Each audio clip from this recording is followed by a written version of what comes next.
বুবলিকে সাকিবের জীবন থেকে সরানোর জন্য প্রয়োজনে সাকিবকে তৃতীয় বিয়ে দিতেও প্রস্তুত অপু বিশ্বাস। বুবলির সাম্প্রতিক সময়ের কিছু কথার পরিপ্রেক্ষিতে অপুর রাগটা সবার দৃষ্টিগোচর হয়েছে। বুবলি শুধু বলেছে যে তারা কোয়ালিটি টাইম স্পেন্ড করে, বাস জ্বলে উঠলেন অপু বিশ্বাস। ছোট্ট এই কথার বিপরীতে তিনি বিশ্বাস এক কাহিনী শোনালেন সমস্ত নেট দুনিয়ার লোকদের। কথায় কথায় বুঝিয়ে দিলেন অপুর জায়গা সাকিবের অন্দরমহলে, সাকিবের মা আর বোনের সাথে, আর বুবলির জায়গা সাকিবের অফিস পর্যন্ত। তিনি ছোট্ট বীরকে তার দাদি তাচ্ছিল্য করে সেটাও বোঝাতে চেষ্টা করেছেন। উনি এত কথা না বললেই পারতেন, তবুও তিনি বলেছেন। এতেই বোঝা যায় উনি কতটা রেগে গেছেন বুবলির সেই ছোট্ট কথায়। এবার সমস্ত নিউজ পোর্টাল থেকে সাকিবের তৃতীয় বিয়ের খবর প্রচার করেছেন। সেখানে তারা শুধু বুবলিকে দোষারোপ করেছে, বলছে বুবলির বেফাক কথার জন্যই সাকিবের এই সিদ্ধান্ত। প্রশ্ন হলো, বিভিন্ন ইন্টারভিউতে শুধু কি বুবলিই সাকিবের প্রসঙ্গ টানেন, অপু বিশ্বাস টানেন না? সাবেক স্বামী, মা, বোনের শাশুড়ি বা ননদ বলে কি তিনি সম্বোধন করেন না?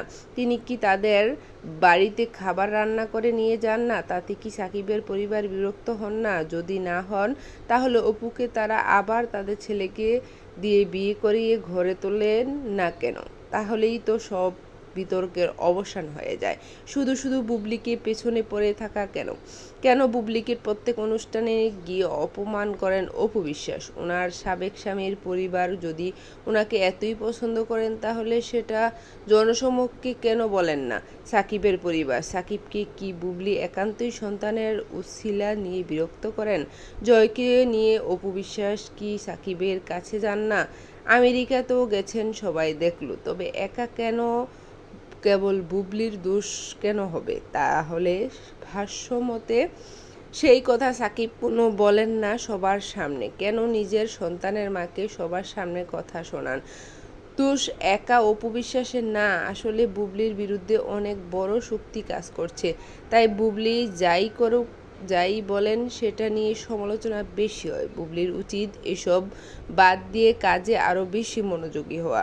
ওনার হাতে কাজ আছে, ওনার বয়স আছে, উনি কাজে মনোযোগী হলে অনেক বেশি নাম করতে পারতেন, অনেক বেশি সফলতা পাবেন। দিন শেষে মানুষ সফল মানুষের পেছনেই থাকে, এটা বুবলির বুঝতে হবে এবং সব বাদ দিয়ে সামনের দিকে এগিয়ে যেতে হবে।